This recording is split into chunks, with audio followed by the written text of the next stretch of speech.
we're just talking about movies, and this might be a little weird, but did you know that there's this really old movie about a robot that's also a cop? You mean like this? Yeah, exactly like that. Yeah, I told my family it was so good. But this new story has a different type of Robocop. Let's just say they are cuter and have something to do with reminding us about wearing masks. Engineers have developed a robot named Pepper that can detect whether people are wearing a mask to guard against COVID-19. When people approach Pepper, it scans their face, and if it detects the lower half of their face is uncovered, it says, "You have to always wear a mask properly." If it sees the visitor put on the mask, the robot follows up with the phrase, "Thank you for having put on your mask." Well, that's pretty cool. Sure is. Speaking of masks, let's go to Trenton and learn more about how masks really work in this week's edition of NexGen Science. Hey NexGen viewers, it's Trenton here, and today I want to talk to you about the science behind masks.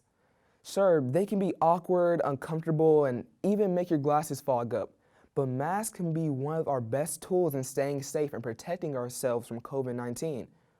According to the information from the Journals of American Medical Association, masks provide protection against breathing in harmful pathogens and particulates, and help prevent exposing other infectious microbes that can be expelled during respiration. Here are some important things to know about wearing masks from the CDC. 1. Wear the mask over your nose and mouth and secure it under your chin. 2. Everyone should wear a mask except for children younger than 2, people who have breathing problems, or people who cannot remove the mask without assistance. 3. We should not wear masks intended for healthcare workers, for example, N95 respirators. 4.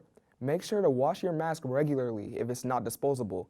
And 5. The jury is still out on the use of gaiters or face shields. Researchers are still evaluating their effectiveness. I'm going to show you how easy it is to engineer a mask at home in a couple easy steps.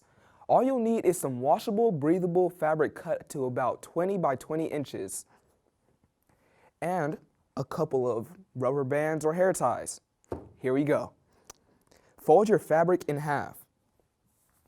Fold the top down and the bottom up to meet in the middle.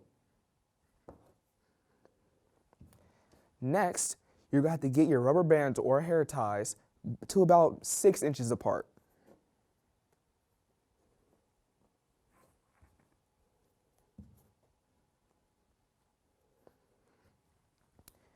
Now, fold the outside pieces into the middle and tuck.